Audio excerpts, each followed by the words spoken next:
لا حول ولا قوة إلا بالله العلي العظيم. أعوذ بالله من الشيطان اللعين الرجيم. بسم الله الرحمن الرحيم. الحمد لله والصلاة والسلام على رسول الله وعلى آل الله لا سيما بقية الله ولعنة الله على أعدائهم أعداء الله من يومنا هذا إلى لقاء الله.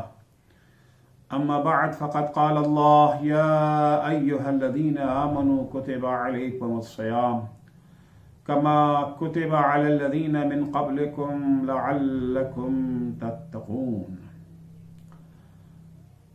عزیزان گرامی، یہ وہ ایام ہیں جب ہم اللہ جل شانہ کے مہمان ہیں.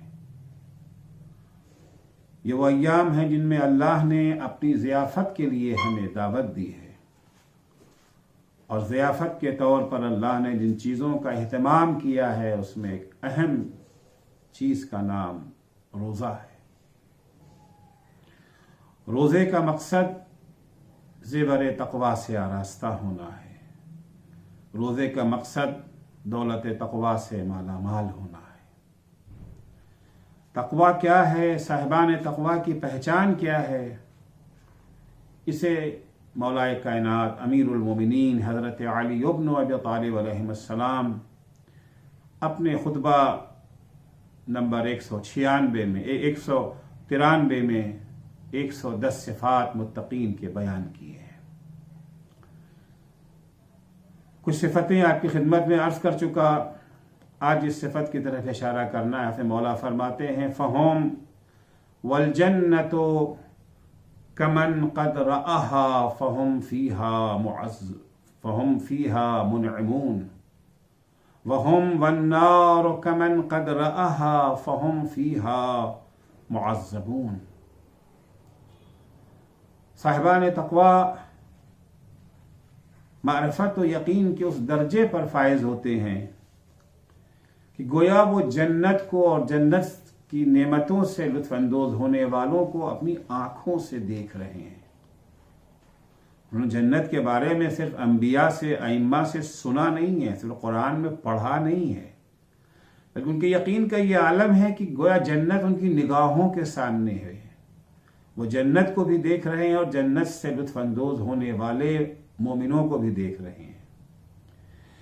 ہم والنار کمن قد رآہا فہم فیہا معذبون. وہ جہنم کو بھی اپنی آنکھوں سے دیکھ رہے ہیں، اور دیکھ ہی نہیں رہے ہیں بلکہ محسوس بھی کر رہے ہیں. گویا وہ جہنم کے درمیان بیٹھے ہوئے ہیں، اس کی سختیوں کا انہیں احساس ہو رہا ہے. جنت کو اپنی نگاہوں سے دیکھ رہے ہیں اور گویا جنت کی نعمتوں سے وہ لطف اندوز ہو رہے ہیں، اور جہنم کو بھی اپنی آنکھوں سے اس طرح سے گویا دیکھ رہے ہیں کہ گویا وہ خود جہنم میں بیٹھے ہوئے ہیں اور جہنم کے عذاب کو جھیل رہے ہیں. مولا نے ان جملات میں پرہیزکاروں کی اعلیٰ بصیرت کی طرف اشارہ فرمایا ہے، جو مبدأ و معاد پر ان کے اعلیٰ یقین کا نتیجہ ہے. علماء اخلاق نے یقین کے لیے 3 مرحلے بیان فرمائے ہیں. پہلا مرحلہ ہے علم الیقین، دوسرا مرحلہ ہے عین الیقین، اور تیسرا اور آخری درجہ ہے حق الیقین کا.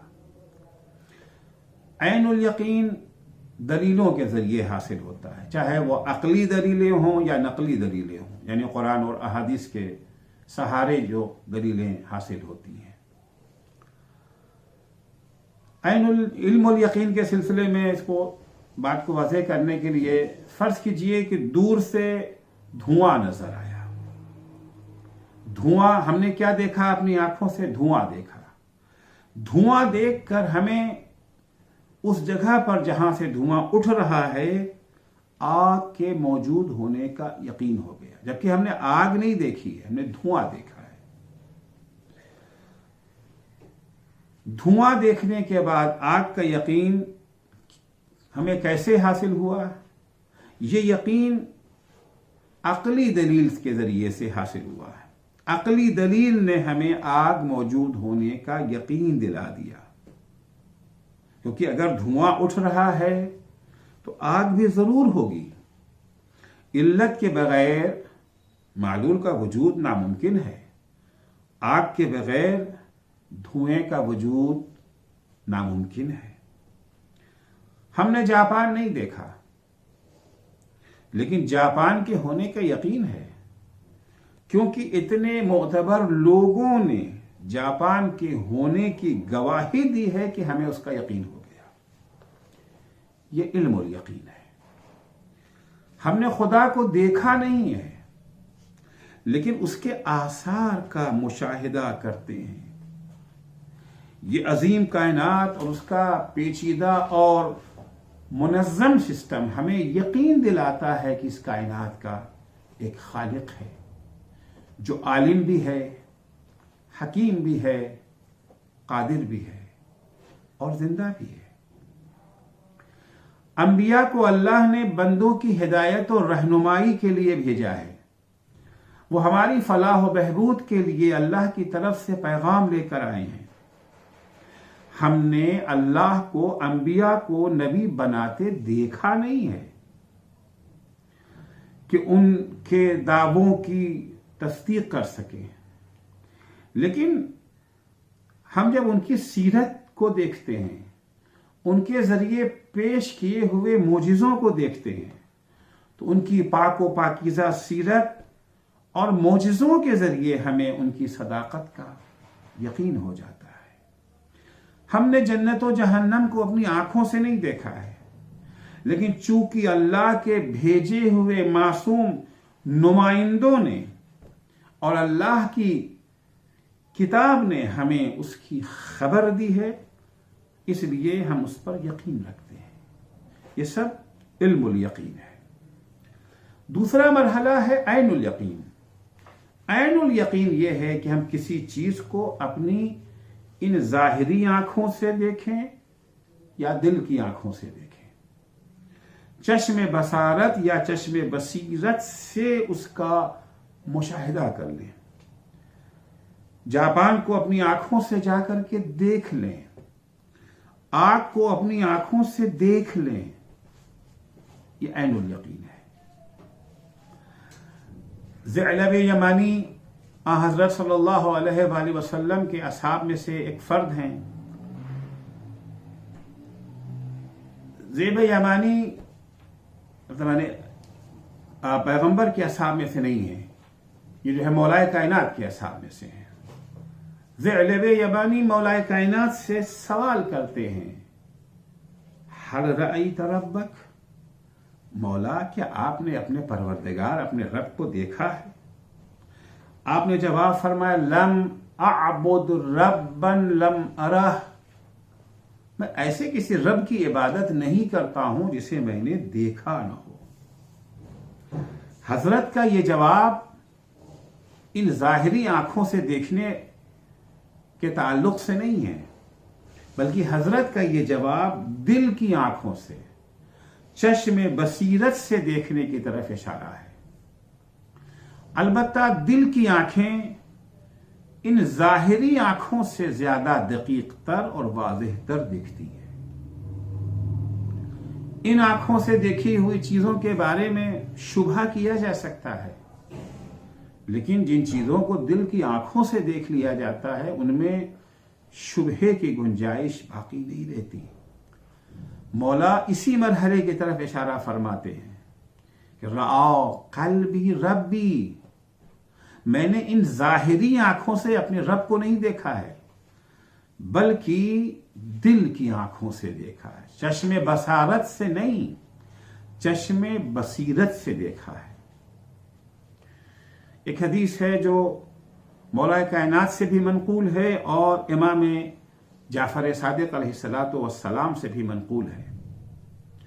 فرماتے ہیں امام کہ ما رأیت الاشیاء الا رأیت اللہ قبلہ وبعدہ ومعہ، ہم نے جب بھی کسی چیز کو دیکھا، جب بھی ہماری نظر کسی چیز پر پڑی، تو میں نے اس چیز سے پہلے بھی اللہ کو دیکھا، اس چیز کے بعد بھی اللہ کو دیکھا، اور اس چیز کے ساتھ بھی اللہ کو دیکھا۔ یہ سب دیکھنے کا تعلق ان ظاہری آنکھوں سے نہیں ہے، چشم بصیرت سے اس کا تعلق ہے۔ کسی چیز کو دیکھنے سے پہلے بھی ہمیں اللہ پر ایمان تھا، دیکھ رہے ہیں پھر بھی ایمان ہے، دیکھنے کے بعد بھی ہمیں اللہ پر ایمان ہے۔ لیکن عرض کیا کہ یہ ایمان علم الیقین والا نہیں ہے، بلکہ یہ ایمان عین الیقین والا ہے، گویا ہم اپنی آنکھوں سے دیکھ رہے ہیں۔ چشم بصارت اللہ کی دی ہوئی نعمت ہے، اس کی عطا ہے۔ اللہ نے یہ نعمت مومن کو بھی دی ہے، کافر کو بھی دی ہے، متقی کو بھی دی ہے، اور گنہگار کو بھی دی ہے۔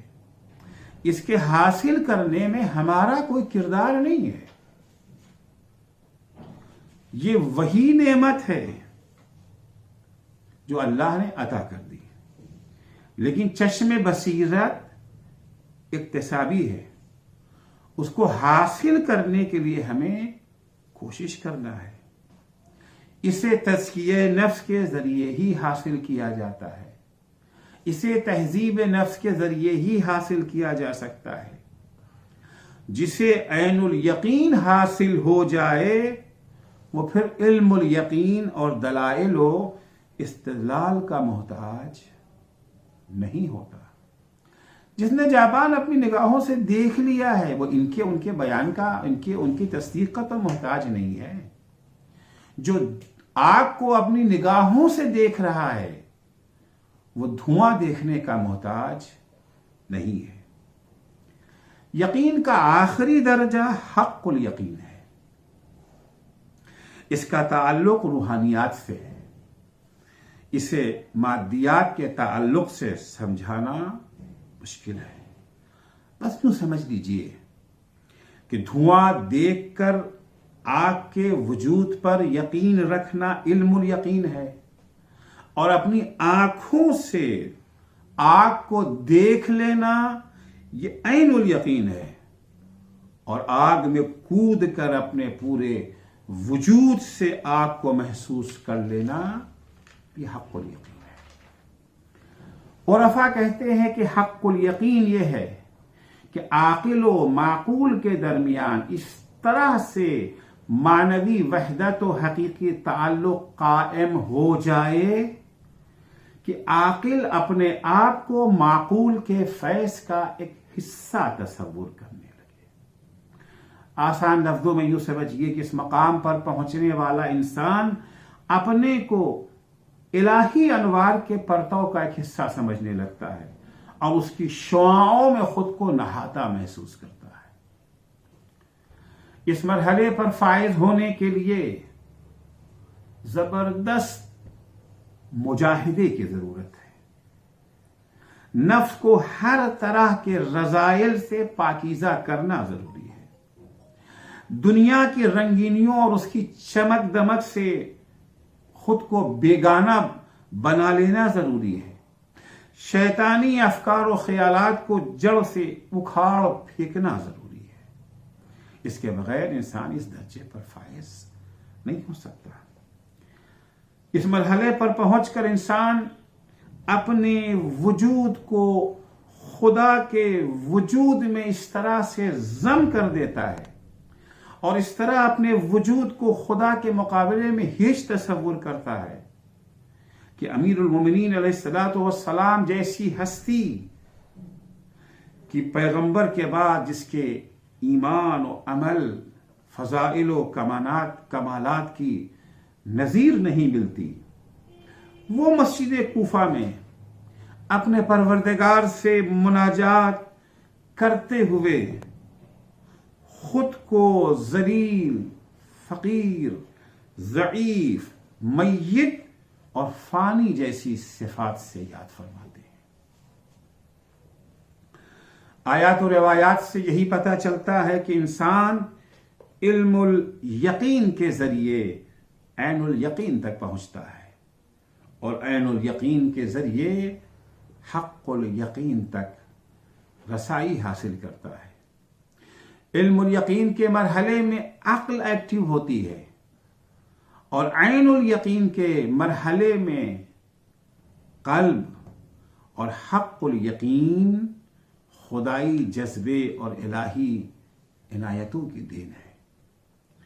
علماء اخلاق صاحبان یقین کی پہچان کے سلسلے میں فرماتے ہیں کہ وہ اپنے معاملات میں خدا کے سوا کسی دوسرے سے لو نہیں لگاتے۔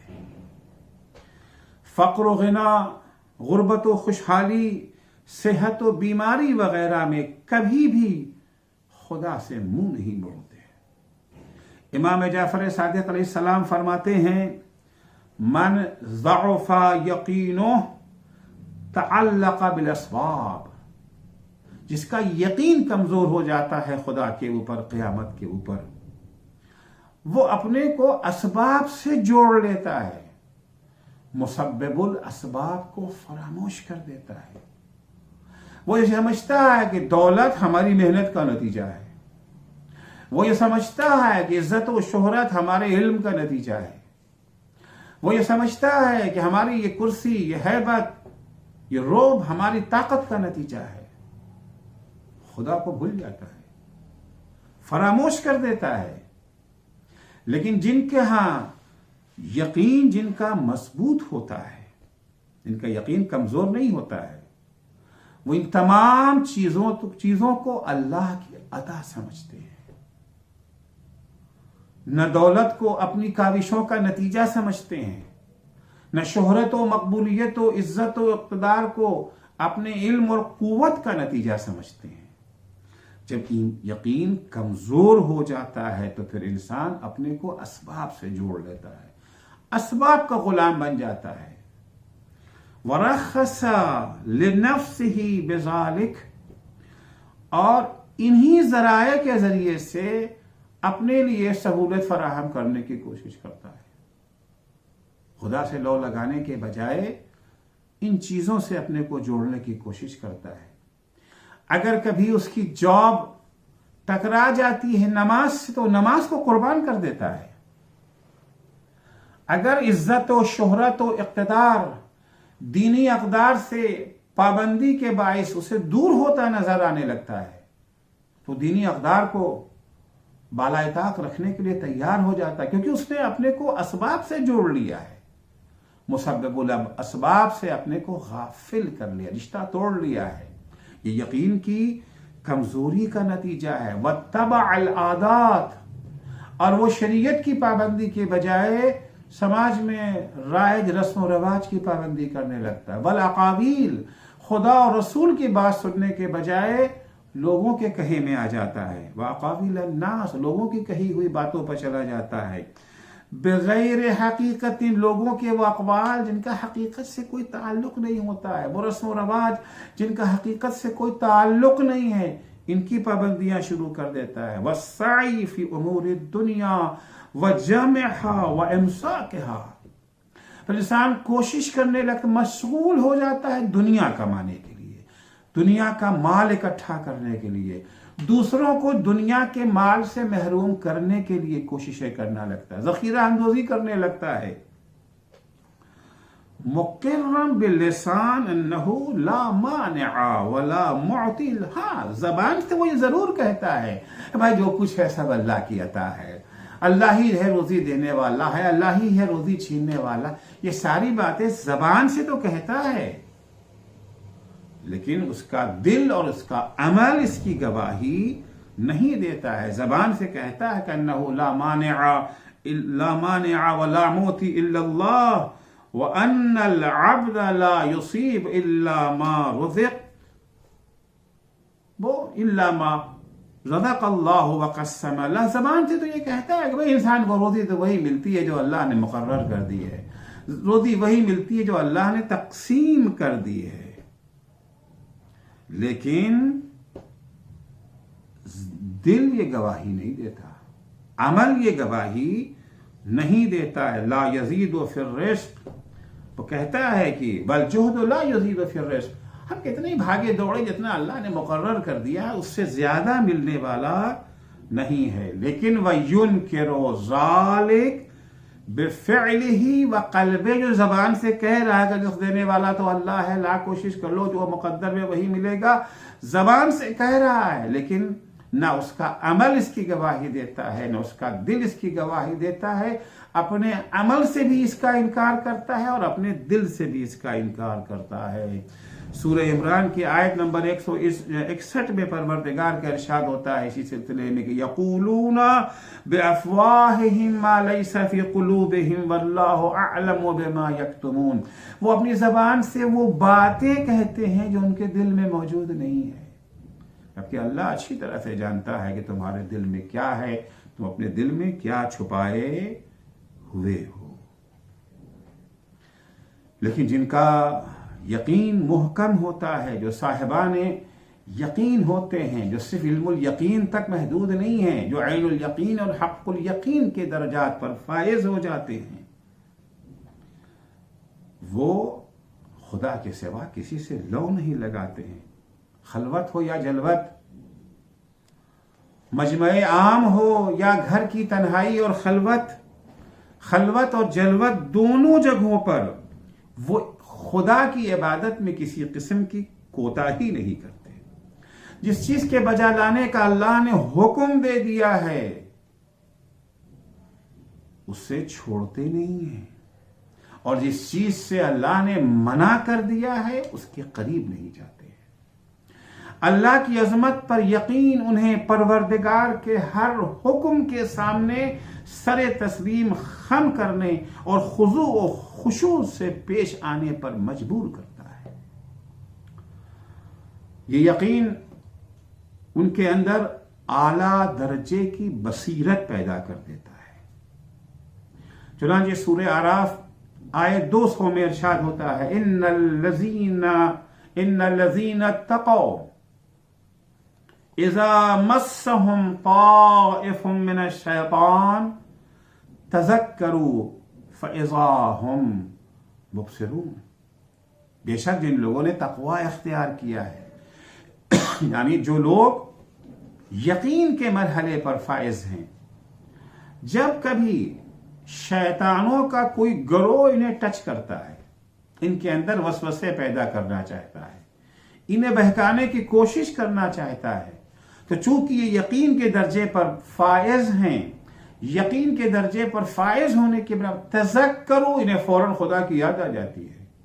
فَإِذَا هُمْ مُبْصِرُونَ، اور اس یقین اور یاد خدا کی وجہ سے وہ حقائق کو دیکھنے لگتے ہیں. بہت سی چیزیں جو ہمیں نظر آ رہی ہیں وہ نہیں ہیں جو اصل میں ہیں. ہم جس سے لقمہ تر سمجھ رہے ہیں، ہم جس سے پلاؤ سمجھ رہے ہیں، ہم جس سے مرغ مسلم سمجھ کر کے اپنے پیٹ میں داخل کر رہے ہیں، یہ حقیقت میں مرغ مسلم نہیں ہے، یہ حقیقت میں پلاؤ نہیں، یہ حقیقت میں آگ ہے. مگر وہ ہمیں آگ دکھ نہیں رہی ہے، صاحبان یقین کو وہ آگ دکھ جاتی ہے. فَإِذَا هُمْ مُبْصِرُونَ، وہ حقائق کو دیکھنے لگتے ہیں، اور یقین کی بنا پر انہیں بصیرت حاصل ہو جاتی ہے، اور بصیرت حقائق پر سے پردہ اٹھا دیتی ہے. اس بصیرت کے سہارے وہ جنت و جہنم اور ان میں رہنے والوں کا مشاہدہ کرنے لگتے ہیں. انسان جب بصیرت کے اس درجے پر فائز ہو جاتا ہے تو جس طرح عام انسان بھی اپنے منہ میں انگارہ رکھنے کو تیار نہیں ہوتا، اپنے منہ میں آگ رکھنے کو تیار نہیں ہوتا ہے، یہ لوگ بھی مال یتیم کھانے کو تیار نہیں ہوتے ہیں. کیونکہ عرض کیا کہ دوسروں لوگوں کو کیا نظر آتا ہے؟ پلاؤ نظر آ رہا ہے، مرغ مسلم نظر آ رہا ہے، لذیذ غذا نظر آ رہی ہے. یتیم کا مال ہے، یتیم کا مال انہیں کیا دکھ رہا ہے؟ یتیم کا مال انہیں لذیذ غذا دکھ رہا ہے. لیکن ان کی نگاہ میں یتیم کا مال لذیذ غذا نہیں ہے بلکہ آگ ہے.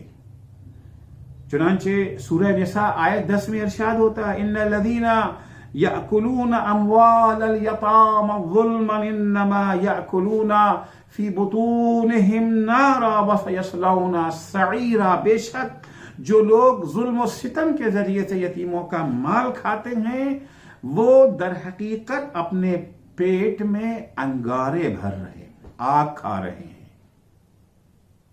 بظاہر انہیں یہ پلاؤ نظر آ رہے، پلاؤ نہیں ہے، یہ اس کی ظاہری شکل ہے، باطنی چیز، باطن میں کیا ہے؟ یہ آگ ہے، انگارہ ہے، انہیں نظر نہیں آتا۔ لیکن جو صاحبان یقین ہے، یقین کی بنا پر انہیں ایسی بصیرت مل جاتی ہے کہ وہ ان اشیاء کی حقیقت کا مشاہدہ کرنے لگتے ہیں۔ وَسَيَصْلَوْنَ سَعِيرًا، اور ان قریب یہ بھڑکتی ہوئی آگ جہنم میں ڈالے جائیں گے جو لوگ یتیموں کا مال ظلم و ستم کی بنیاد پر کھا لیتے ہیں۔ ایسے لوگ جو صاحبان یقین ہیں، جن کو اللہ نے یقین کی بنا پر بصیرت عطا کر دی ہے، وہ کبھی رشوت کے قریب بھی نہیں جائیں گے، کیونکہ سورہ بقرہ آیت 189 میں 179 میں اللہ جل شانہ نے ان یہودی علماء کے بارے میں جو رشوت لے کر توریت کی آیتوں میں الٹ پھیر کر دیتے تھے، کلمات حق کو تبدیل کر دیا کرتے تھے چند سکوں کے بدلے میں، اللہ ان سکوں کی حقیقت کہتا ہے دیکھنے میں تو یہ سکے ہیں لیکن در حقیقت یہ انگارہ ہیں، در حقیقت یہ آگ ہیں۔ ارشاد ہوتا ہے ان الذین یکتمون ما انزل اللہ من الکتاب، اللہ وہ لوگ جو ان چیزوں کو چھپا دیتے ہیں جسے اللہ نے کتاب میں نازل کیا ہے، وَيَشْتَرُونَ بِهِ ثَمَنًا قَلِيلًا، اور اسے چھپانے کے بدلے میں مختصر سی دولت، مختصر سی قیمت لے لیتے ہیں، أُولَئِكَ مَا يَأْكُلُونَ فِي بُطُونِهِمْ إِلَّا النَّارِ، یہ افراد جو دین خدا کو مسخ کرتے ہیں، جو اس کی آیتوں میں تبدیلی کرتے ہیں، اس کے پیغام کو چھپاتے ہیں چند طاغوتوں کو بچانے کے لیے، ان کی اقتدار کو مضبوط کرنے کے لیے، یہ دھن دولت جو مل رہا ہے جسے یہ کھاتے ہیں، یہ دھن دولت نہیں ہے، یہ حقیقت میں آگ ہے۔ بصیرت آ جانے کے بعد اشیاء کی حقیقت آشکار ہو جاتی ہے۔ ہم جسے مال و دولت، لذیذ غذا، آرام و آسائش تصور کرتے ہیں، وہ اللہ کی نافرمانی کی صورت میں آگ اور انگارہ ہے۔ اس کی حقیقت یہ ہے۔ اس بصیرت کے بعد اب شک و شبہ اور ابہام کی گنجائش باقی نہیں بچتی۔ اسی لیے مولا اپنے بارے میں فرماتے تھے لو کشف الغطاء لمزددت یقینا، اگر پردے ہٹا بھی دیے جائیں تو اب ہمارے یقین میں اضافہ نہیں ہوگا، کیونکہ یہ وہ یقین ہے جس میں شک و شبہ اور ابہام نہیں پایا جاتا، یہ وہ بصیرت کا اعلیٰ درجہ ہے۔ رسول خدا صلی اللہ علیہ وآلہ وسلم ایک دن صبح کی نماز پڑھانے کے بعد جب نمازیوں کی طرف متوجہ ہوئے تو آپ کی نظر ایک نوجوان پر پڑی جس کا بدن کمزور اور چہرہ زرد تھا، آنکھیں دھسی ہوئی تھی۔ اندازہ ہو رہا تھا کہ اس نے رات جاگ کر کے گزاری ہے۔ حضرت نے اس سے پوچھا، دریافت کیا، کیف اصبحت، تم نے آج صبح کس حال میں کی ہے؟ وہ جواب دیتا ہے، اصبحت یا رسول اللہ موقنا، میں نے آج صبح اس حال میں کی ہے کہ میں یقین کے درجے پر فائز ہو چکا ہوں۔ حضرت نے فرمایا، ان لکل یقین حقیقت فما حقیقت یقینک، ہر یقین کی ایک پہچان، ایک علامت، ایک حقیقت ہوتی ہے۔ تمہارے یقین کی کیا علامت ہے؟ تمہارے یقین کی کیا پہچان ہے؟ تمہارے یقین کی کیا حقیقت ہے؟ وہ شخص جواب میں، پیغمبر کے جواب میں کہتا ہے کہ یا رسول اللہ، ان یقینی یا رسول اللہ هو الذی احزننی واسحر لیلی وعظم حواجزی، یا رسول اللہ میرے یقین کی حقیقت یہ ہے، میرے یقین کی علامت یہ ہے کہ اس یقین نے مجھے غمزدہ اور غم و اندوہ میں غرق کر دیا ہے، اس یقین نے میری راتوں کی نیند چھین لی ہے، اس یقین ہی کی بنا کے پر میں گرمی میں روزے رکھ رہا ہوں اور شدت کی پیاس میں مبتلا رہتا ہوں۔ فعذفت نفسی عن الدنیا وما فیہا، اے اللہ کے رسول، اسی یقین کی وجہ سے میں نے اپنا رشتہ دنیا اور دنیا میں پائی جانے والی دولت و ثروت سے توڑ لیا ہے۔ حتی کأنی انظر الی عرش ربی، یا رسول اللہ میرے ایمان کی حقیقت یہ ہے کہ گویا میں اپنی آنکھوں سے اپنے پروردگار کے عرش کا مشاہدہ کر رہا ہوں، میں اپنی آنکھوں سے دیکھ رہا ہوں کہ میدان قیامت ہے، میدان محشر ہے، روز حساب ہے، نصب للحساب، حساب کے لیے میزان عدل کو نصب کر دیا گیا ہے، وحشر الخلائق لذلک، اور ساری مخلوقات کو حساب کے لیے اکٹھا کر دیا گیا ہے، سب کے سب میدان محشر میں حساب دینے کے لیے جمع ہیں، وَأَنَا فِيهِمْ، اور میں بھی ان کے درمیان کھڑا ہوں، اپنی آنکھوں سے دیکھ رہا ہوں۔ وَكَأَنِّي أَنظُرُ إِلَىٰ أَهْلِ الْجَنَّةِ يَتَنَعَّمُونَ فِي الْجَنَّةِ، اور میں اپنی آنکھوں سے جنت کو دیکھ رہا ہوں، جنت میں رہنے والوں کو دیکھ رہا ہوں کہ وہ جنت کی نعمتوں سے لطف اندوز ہو رہے ہیں، یتعارفون، ایک دوسرے کو پہچان رہے ہیں، وعلی الارائک متکئون، اور وہ تخت پر بیٹھے ہوئے تکیے کو ٹیک لگائے ہوئے تخت کے اوپر بیٹھے ہوئے ہیں۔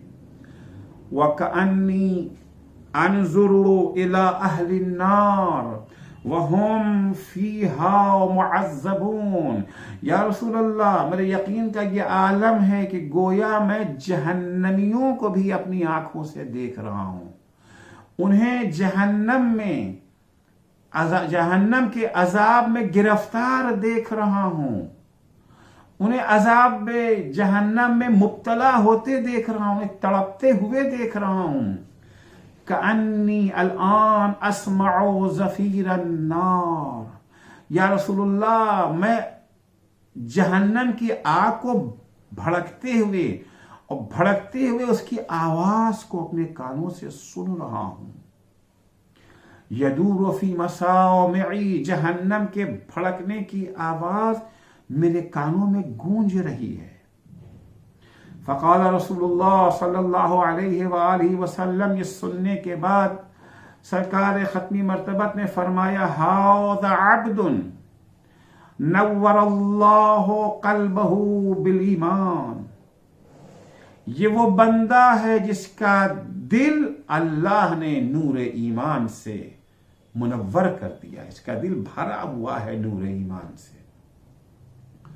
اس کے بعد حضور اس شخص سے خطاب کر کے فرماتے ہیں، الزم ما انت علیہ، دیکھو اپنی اس صفت کو باقی رکھنا، اس حالت کو باقی رکھنا، کیونکہ یہ حالت بڑی قیمتی حالت ہے، یہ حالت یقین ہے۔ اس نے حضرت سے درخواست کی کہ یا رسول اللہ آپ میرے لیے دعا فرمائیں کہ مجھے شہادت نصیب ہو۔ حضور اکرم نے اس کی شہادت کے لیے دعا کیا۔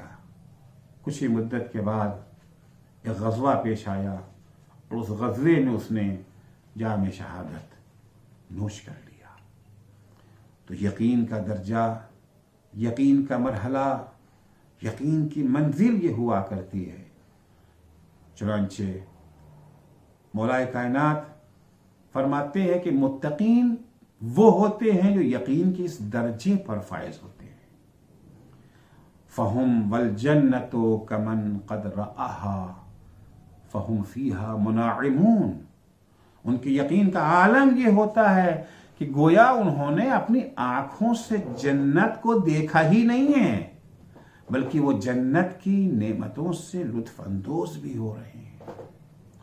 وَهُمْ وَالنَّارُ كَمَنْ قَدْ رَآهَا فَهُمْ فِيهَا مُعَذَّبُونَ، اور انہوں نے جہنم کو صرف دیکھا ہی نہیں ہے بلکہ گویا وہ خود جہنم کے عذاب پہ مبتلا ہیں، اس تکلیف کا احساس کر رہے ہیں، جنت کی لذتوں کا بھی احساس کر رہے ہیں، جہنم کی تکلیفوں کا بھی احساس کر رہی، جو کل عرض کیا تھا خوف و امید والی منزل، خوف و رجا والی منزل، انہیں جہنم کا بھی اتنا ہی یقین ہے، جنت کا بھی اتنا ہی یقین ہے۔ انسان کے اندر جب جنت اور جہنم کا اتنا یقین ہو جاتا ہے، محال ہے کہ اس کے بعد انسان گناہ کے قریب جائے۔ رسول اکرم صلی اللہ علیہ وآلہ وسلم سے ایک حدیث ہے، حضور فرماتے ہیں لو کنتم توقنون بخیر الآخرة وشرها کما توقنون بخیر الدنیا وشرہ لآثرتم طلب الآخرہ۔ اگر تمہیں جنت اور جہنم، جنت کے آرام اور جہنم کی تکلیف کا ویسا ہی یقین ہو جاتا جیسا تمہیں دنیا کے خیر و شر، دنیا کے نفع اور نقصان، دنیا کے آرام اور تکلیف کا تمہیں اندازہ اور یقین ہے۔